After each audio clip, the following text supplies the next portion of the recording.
Bienvenido a todos. This is the Paseo podcast. It is Tuesday, May 4th, but of course that doesn't really matter because it's a podcast. We're just happy you are listening to it or watching us on YouTube. We have Victoria Leandra, and she is the editorial director for Floriqua and the Americano, which Floriqua is a part of the Americano media family. Very happy to welcome our guest on the podcast, Victoria Leandra. How are you? I'm great. Thank you so much for having me, and thank you for holding the space for Boricuas and Floricuas in the diaspora. It's so important for all of us to sort of connect digitally because we're everywhere in the world. So thank you for having me. Gracias. Well, we're super happy to have you here. What should our audience know about you? I'm Victoria Leandra, born and raised in Puerto Rico. I moved to New York City to pursue my dreams of becoming a journalist in the city. And that's what I did almost 7 years ago. I became an award-winning journalist, producer, writer, reporter, and it's been amazing. All of those live experiences at Bloomberg, VICE, the New York Times led me to where I am today as the editorial director of Floricuas. And for me, it's a passion project because I am speaking with the community that I am a part of. A lot of the times, me coming from the other mainstream media outlets, I had to fight to tell the stories of Latinos. But with Floricuas and with the Americano, that's our bread and butter. That's what we cover each and every day. So for me, it's super important to translate and help other Latinos, especially Floricuas, understand what news and politics can mean to them and how it can impact them and their community. So that's what we do on a daily basis. So I'm excited. I relate to that on so many levels, Victoria, because we actually had a past guest, Nicole Acevedo from NBC News, NBC Latino. Yeah, she's amazing. Yeah, fantastic. It was a great interview. And, it was funny, as she's not funny, well, funny in a sad way. She was talking about like we're having to report and being in the newsroom. And of course, like the rush of being in a newsroom. But also if there's any news on Puerto Rico, it's like, okay, Nicole, you're the person. And I'm like, I imagine a world where we can have a whole newsroom with a dedicated team of people, of badass reporters that can report on Puerto Rican issues that matter to the diaspora, to people on La Isla, just the Puerto Rican community in general. I just wish we have, hopefully one day that day will come. But I think you're filling a need with Floriqua. It's often a few of us in each of these newsrooms, right? Nicole is that for NBC. When I met her, I was that one Boricua reporter for VICE. We were actually both covering the aftermath of everything that had been happening with the Ricky Renuncia protests. And we were both invited for an interview on MSNBC. And it was crazy, as you say, because we were the only ones who could understand that, because we had the context of growing up in Puerto Rico. So now in the newsroom that I am in Floriqua and the Americano, all of us are Latinas. All of us are Latinas, all women, all Spanish speakers, but also English speakers. We have Cubans, Puerto Ricans, of course, Mexicans in the team. So it's como un sancocho, a great mix of flavors, I would say. I love it. Music to my ears. I love to hear that. You mentioned growing up on La Isla. What part of Puerto Rico are you from? So I grew up in Bayamón. All my family is from Bayamón. I'm super proud of it. And there's a lot of songs about Bayamón. But yes, I grew up in Bayamón, and I studied in Colegio de la Salle, if anyone knows where it is. All right. Okay. Shout out to that colegio. What is Floriqua? When did this get started? Why does this exist? You touched on it a little bit, but what is Floriqua? So Floriqua was started just 1 year ago by our amazing editor-in-chief, Cristina Herrero. She comes from the magazine world, and she has so much knowledge, and I am super excited to be part of her team, basically.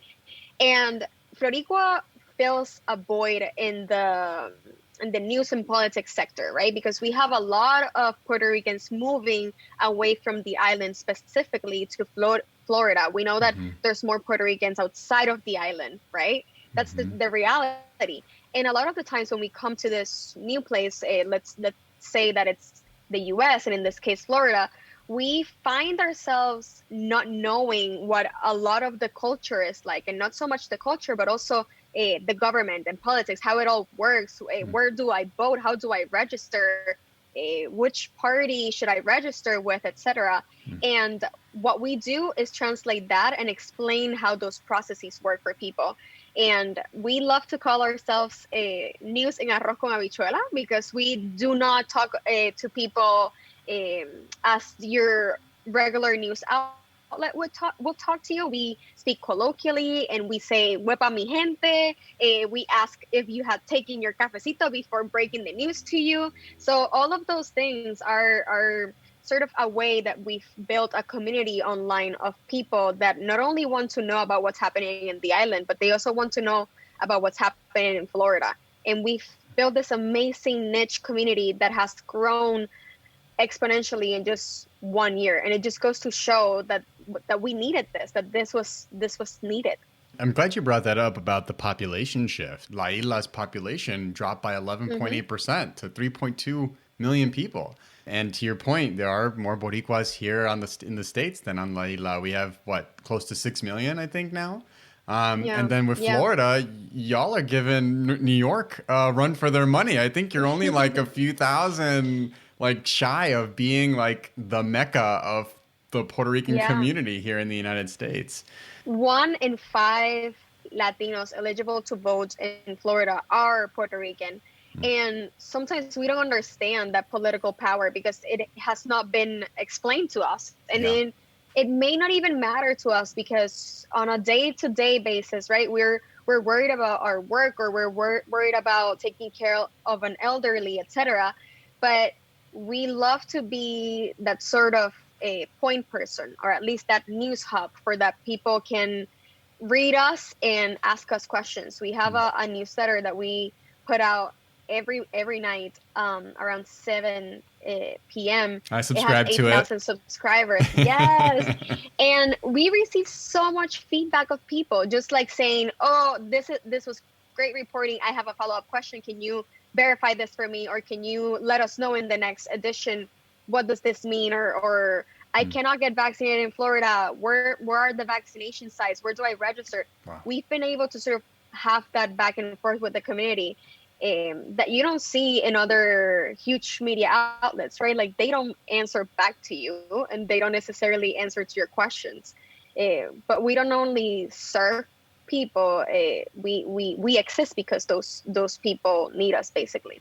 I found it fascinating looking at the Puerto Rican voting base as a whole, and how we had so many Puerto Ricans migrating from Puerto Rico, either because of the recession or Hurricane Maria. And in Puerto Rico, there's a multi-party system. Here in the United States, we're just Democrats, Republicans. So, and the voter turnout in Puerto Rico is higher than it is here in the United States. So it's not like Boricuas don't want to vote. It's like it's almost treated as like a holiday for people on La Isla. So totally. To come here and not and have that disconnect, I mean, you need it just speaks to the importance of needing a reliable source that people can tap into to really understand what their new surroundings are.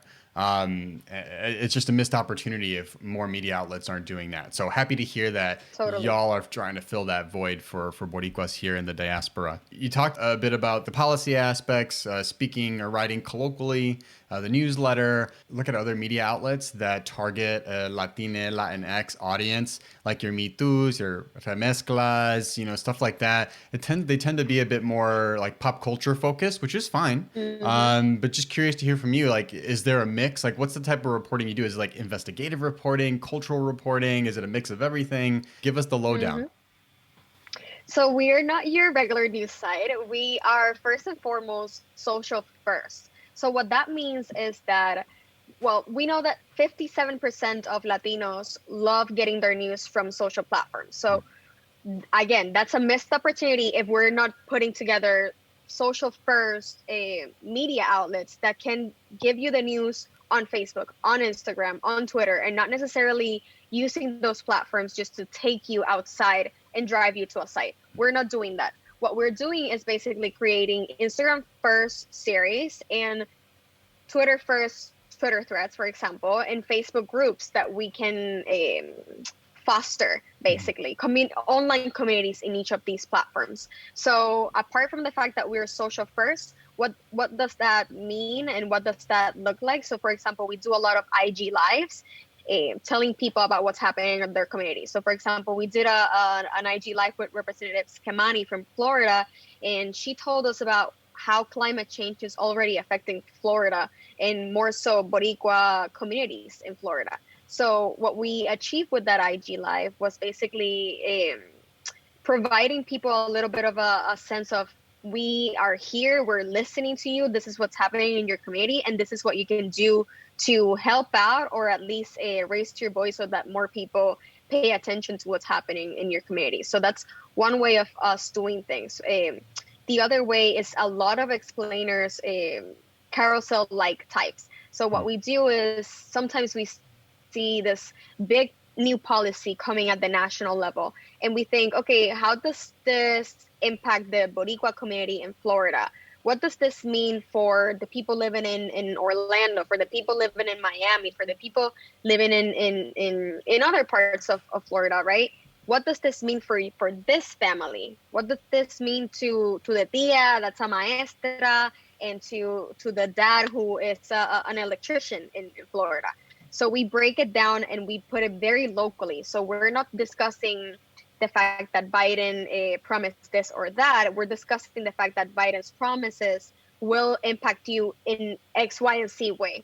So it's basically discerning what the media, the whole media ecosystem is discussing into the individual. Because I feel like that's everything that's wrong with bigger media outlets, that they put this big headlines, but they don't think about the community and how the individual will be impacted. And I think that that's what we've achieved with Floriqua, at least on Instagram, for example, taking it as a case study. Let's talk a little bit about a couple stories Floriqua has been reporting on, a couple big stories coming out of Puerto Rico. The first one I wanted to talk to you about was proposed budget cuts by the Fiscal Control Board to the University of Puerto Rico's budget. I saw this video that you all recorded with a student from the University of Puerto Rico, Keishla Rodriguez, I think her name was. Mm-hmm. What do we need to know about this story? How big of a budget cut is being proposed by the Fiscal Control Board, and why is this cut being proposed? Mm-hmm. So the big story that a lot of the rest of media covered was the fact that La Junta, the fiscal board, wants to cut $94 million from the education budget in the University of Puerto Rico. But what they failed to do was to center the conversation in what it would mean to the students there, right? So that's what we did. We found a student that told us how this would impact her and her colleagues. So basically what we learned is that over the past 4 years, La Junta has already cut almost $400 million from the universities. So this would be in addition to the other cuts that have already been made. What she said was that in the past, the cuts have basically resulted in a decrease of enrollment. So what that means is that a lot of people want to leave the island because they cannot necessarily afford the education system, or not necessarily afford it in general, but at least the UPR system. It also means that the university has not been able to hire new professors. So that is both that's negative in two ways, right? Because if you want to be a professor in Puerto Rico and there's no jobs, then you may have to leave the island.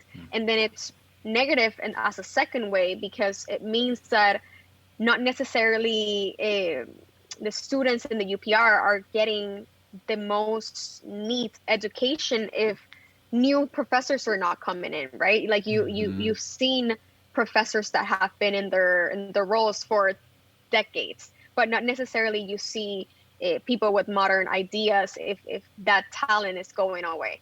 And then the other thing that you've seen is, of course, a tuition increase. What La Junta wants to do is, let's say that in the US, the lowest credit costs $100. Yeah. And in Puerto Rico, the lowest credit costs $50. So what La Junta wants to do is raise it to $100. But what it fails to recognize is that the cost of living in the US is not the same as it is in Puerto Rico. And of course, that Puerto Ricans not necessarily have the means to pay for that 100 credit. And of course, the $50 and 100 credit are figurative numbers. I'm using them as an example.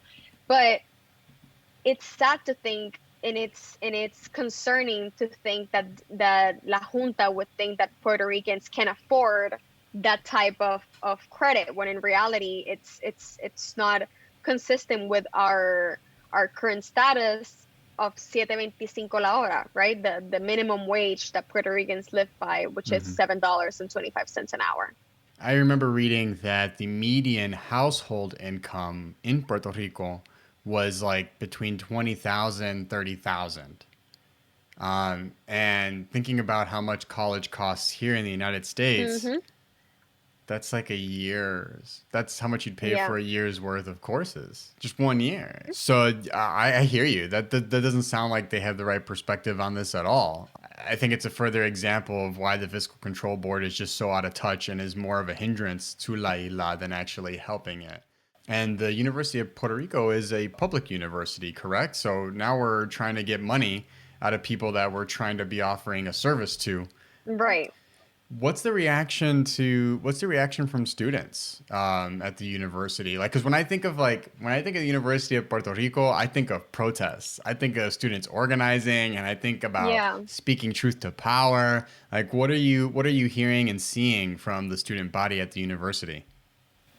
The students that we interviewed, they collectively said the same thing. As tuition increases and as things in the University of PR either cost more or there's less budget, they haven't seen an improvement in the services. So when you call, I didn't study in the University of PR. I studied in the US, but a lot of my friends studied in the UPR, in La UPR, and it's so drastically different, the experiences that we both had in university. Just something as simple as, oh, I have to file this document that the professor asked me for.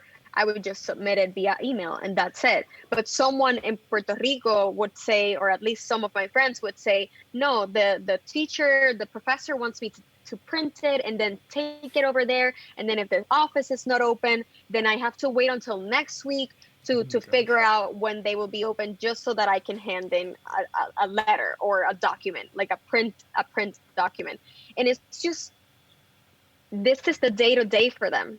That's why you sometimes see that people that should do the bachelor's in 4 years end up doing it in 5 or in 6, because the system itself is not working. So that's what they're protesting about. They're protesting about the fact that you're cutting the budget, you're raising the prices, and yet the university is not working. The system is not working properly. As you say, it's not serving the people that then you want for them to stay in La Isla, so that La Isla can prosper, right? Yeah. That's why a lot of them end up leaving the island, because either there's no opportunities, the cost is raising, and then the services are not the best. Yeah, and I mean, it's mind-boggling. I just think this story is so wild. I don't understand why anyone would think defunding education is a good idea. It's beyond me. And it seriously makes me question and worry about the priorities of the people pushing for these cuts. Because like you said, like, this is not the first year that the university has been asked to make budget cuts. We're talking about, okay, 90 plus million being asked now, but over the past 4 years, we were talking about over 360 million, close to 370 million in cuts. That's over 50% of their budget over the course of 5 years. And they have 45,000 students, 11 campuses. I mean, that's, like you said, like the salaries for the professors, investing in new resources that can make life easier for students and their professors.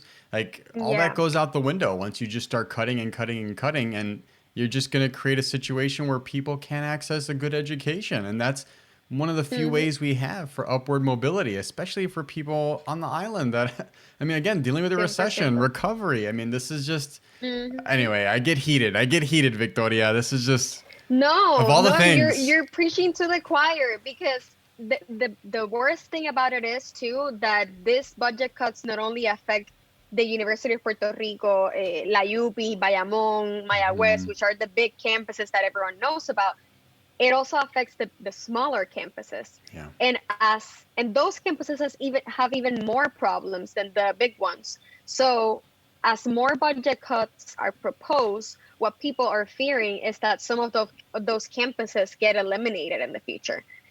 And what that means is that you're decentralizing the education for all parts of Puerto Rico, because the campuses are spread across the island. So if you leave, for example, the southern part without a campus, then that means that they have to go into the metropolitan area. So that's another barrier for people to get educated in La Isla. Mm-hmm. Okay, so I just want to shift gears a little bit to another big story, a huge story that, in my opinion, that has really dominated the Puerto Rican community over the past few days. And this story was the murder of Keishla Rodríguez Ortiz and her unborn child. And the murder at the hands of, according to federal prosecutors, Puerto Rican boxer Félix Verdejo. Hearing about this story for the first time, what should people know about this story? Who is Keishla? Who is Félix? This story has been so personal to a lot of mujeres in La Isla, because it has reminded us of the worst in our communities, right? And that's gender violence. Puerto Rico has seen an increase in gender violence over the past few years, and it's truly concerning. And this is why this story has been so big. It all started Friday. Friday, I was in La Isla, and the news broke that Keishla was missing. The parents reported her as missing. She was a pet groomer she was 27 years old, and she didn't go to the job that day. She didn't show up at her work, and her mom said this is so weird because she's super responsible and she loves her animals, like she loves the dog, so it's impossible that she doesn't show up to work. Fast forward to Saturday, her body was found in a lagoon in Puerto Rico.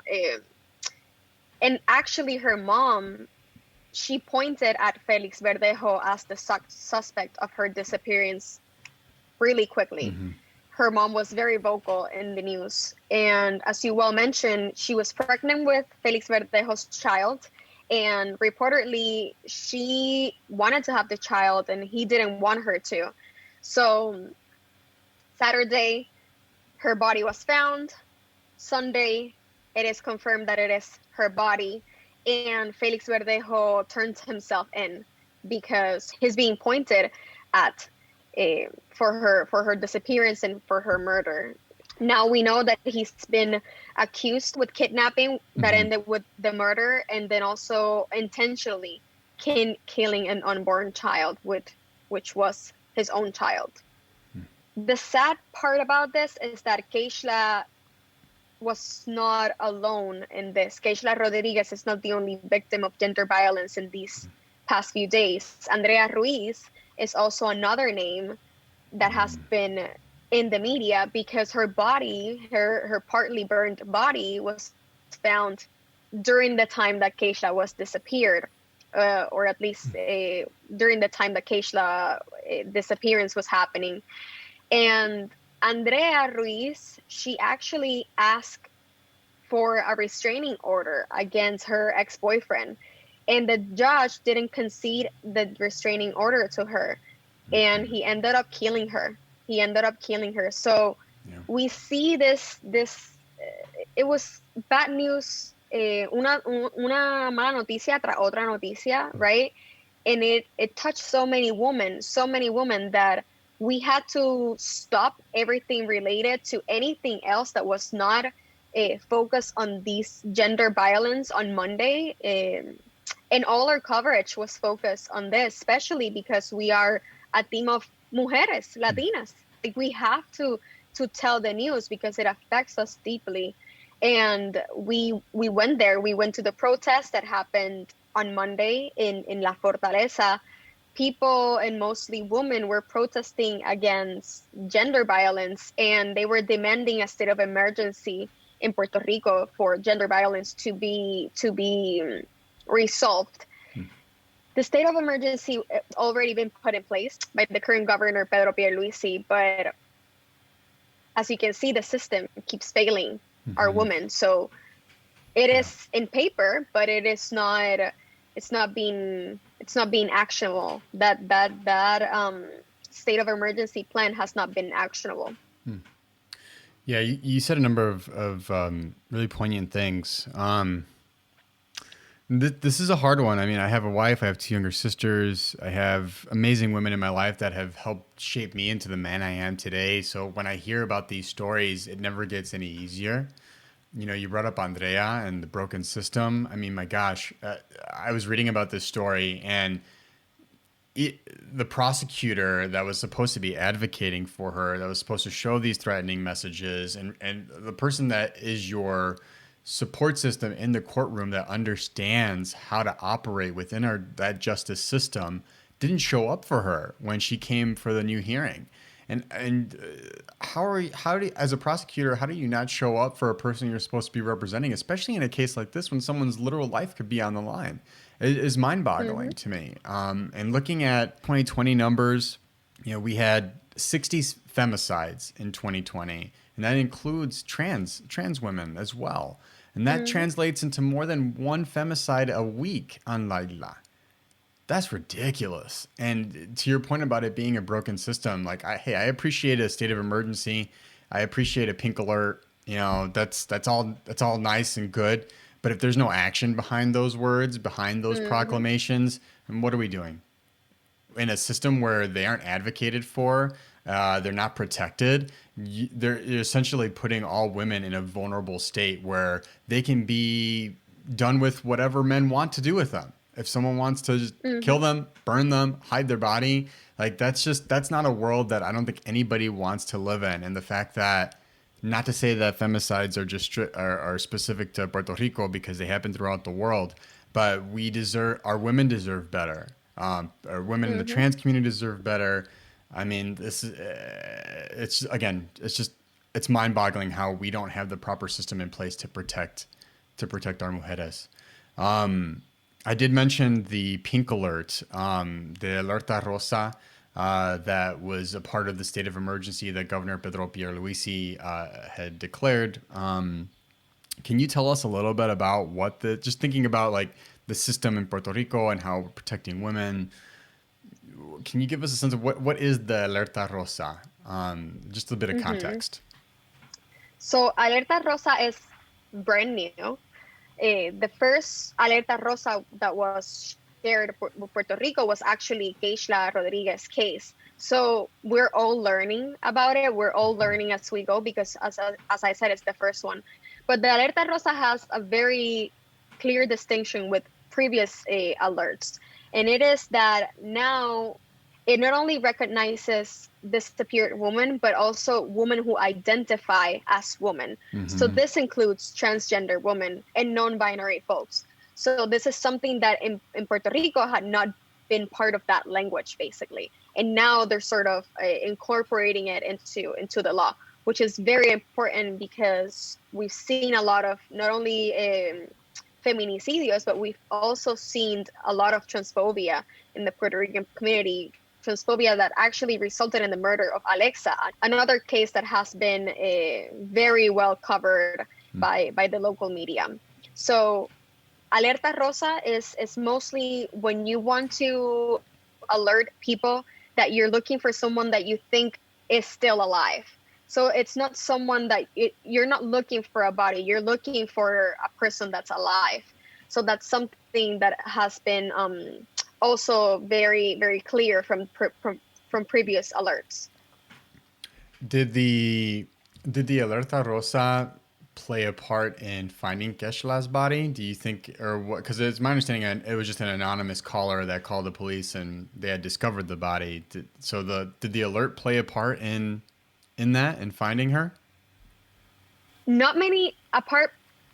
I could say that details have been, so the case is so new that we're still learning new findings, right? But what we know so far is that the Alerta Rosa, I wouldn't necessarily say it worked properly, we didn't receive cell phone notifications. Before, in the pandemic, we received cell phone notifications at 7 p.m. every night for curfew. But then for the Alerta Rosa, we didn't receive the alert. So some clear steps that should have been taken were dismissed from the Alerta Rosa. They didn't follow the protocol as it was in writing. I wouldn't necessarily say that the case was resolved because of the alert, but more so because of the media coverage. And the media coverage in Puerto Rico, there was a lot of wrong in that coverage, because when you look at the local coverage, you look at the local channels that were covering that, they showed her body. They showed her floating body on live TV. That was something. They turned the case into a spectacle. That's a lot of the criticism that the local media is receiving, because not all reporters were like this, but other reporters, for example, they were with the family the whole time. Even as the family was searching for the body in the lagoon, the brother, Keisha's brother, told one of the reporters, "Do not film me. Do not film me. I don't want to be filmed." And the reporter and the camera person kept filming. So when you have the whole media looking at you, because of course Verdejo is a known name, this didn't necessarily happen in the other cases. It happened in this one. Then you have a lot to talk. You have a lot to say about how Puerto Rico's media, and we as media, not necessarily local media only, everything that we have to improve, right? Like those are things that are hard to watch on live TV. A lot of the details of the case were also shared first on the media prior to letting know the family about them. So the family got to know things through the media and not necessarily through the proper channels. So I would definitely not say that I won't say that the alert helped in any way. I would say more so the media coverage, the fact that the media was all around this case. I would say that officials felt the need to get it resolved because everyone's eyes was on it. Thank you for that extra context, Victoria. I had no idea that her body was shown on live television. I mean, what a disgrace. What's next in this case then? I know you had mentioned that Felix was arrested by authorities. He's being held right now. I mean, what are the next steps in this case? He's being held in federal jail with no bail, and he's waiting for his hearing. The interesting part of the case is that it could be the first case in Puerto Rico to resume in death penalty. But both the sister of Keishla and her dad have said that they don't want this. They don't want the death penalty for Félix Verdejo. They want him to suffer in jail, in prison. So this is something, again, everyone's been looking at this case because it's historic in many, as bad as that sounds. It marks a first in many instances, and this would be one of them. The fact that we could be dealing with a death penalty verdict. Yeah, no, it could be a landmark case for sure. Okay, we'll have to keep our eye on that. I forgot to ask you this earlier, but based on the latest reporting, what we understand about this case, did he act alone? It's my understanding that there was a partner that actually confessed to police and named him as the main culprit in murdering Keishla. Do I have that? Do I understand that correctly? In the documents, it does say that he had an accomplice, someone that he identified, and that could help him get rid of the body, basically. And this person, we do not know if it's a man or a woman. We don't know if it's someone close to him or not, but we do know that the person was a first-hand witness, so that the person acted with him to do what they did. Yeah. And the details of this case are horrible. I'm not gonna repeat them, but it's all online. Victoria, we've covered a lot of news today. Really appreciate you again stopping by. Before we wrap up our time together, we do ask all of our guests some listener questions. I do have a couple that I keep around because I really like them and I like people's answers to them. For some of our bonus questions, you mentioned moving around a lot, but you grew up in Puerto Rico. I normally ask our guests what is like the best spot to eat Puerto Rican food at. So I'm not gonna do that to you like in the States. I want to hear about La Isla. Like, what is like one of your favorite places to eat in Puerto Rico? So I would say it's my mom's house. And Come on. No, but truly, my mom makes the best criollo food. But again, that's not necessarily doable for all of you listeners. But what I would say is that it's been super refreshing to see how much Puerto Rican gastronomy has grown in the past few years, because every time that you visit the island, they have a new restaurant opening up and a new offering, right? Like there's a lot of new chefs that want to do incorporations of two cultures. So you would see Mexican and Puerto Rican culture, you would see criollo, you would also see like Japanese and Puerto Rican. So a lot of fusions happening. One of the restaurants that I would recommend, I tried it a couple of months ago, and it's sort of like my go-to, especially if you want to visit the campo, the countryside of La Isla. It's called Bacoa. It's so good. If you go there, please try the fish and the tembleque. Amazing. So good. And they have a beautiful lake on the front, so you truly get a sense of what living in Puerto Rico and what living on the countryside is like. Okay, I'm adding that to my list. Next time I go back to the motherland, I'm going to pay them a visit. Okay. All right, Victoria, the last question. We ask all of our guests what they're obsessed with. Now, this could be related to Puerto Rican culture, unrelated, like movies, TV shows, comic books, whatever you're obsessed with. What is one thing you are obsessed with today? Oh, I'm gonna say what my team would say, and they would say that I'm obsessed with Bad Bunny. Okay. He was just on the cover of W Magazine today. Okay. I saw, and I say this because it's been so funny to see people not realize that you can be a journalist and love news and politics, but also love Bad Bunny. You know, like, those two worlds do not collide, but we make it collide. So I would say that I love Bad Bunny. How can our audience keep up with you? You got a website, social media. I know you have a bunch of that stuff for Floriqua already, but how can people keep up with Floriqua? How can people keep up with you? Perfect. So please subscribe to our nightly newsletter, Floricuas. You can do so by going into our website, theamericanonews.com, and then you'll see the newsletter tab. You can sign up there. It's basically everything related to Floricuas, Puerto Ricans in Florida, and we do it on a daily basis. So that's exciting. We also have Facebook, Twitter, and Instagram, and you can find us there as Floricuas. And then if you want to keep up with me, I post a lot of Instagram reels and a lot of explainers into our Puerto Rican culture. I actually posted one in which reggaeton is mentioned recently. So you can search that on my personal Instagram, and it's Victoria Leandra. Okay, Victoria Leandra, thank you so much for being on the Paseo podcast today. Thank you so much for having me, and thank you for the work that you're doing. I'm so excited to hear this episode and hear all the other amazing guests that you have lined up. Gracias, igualmente.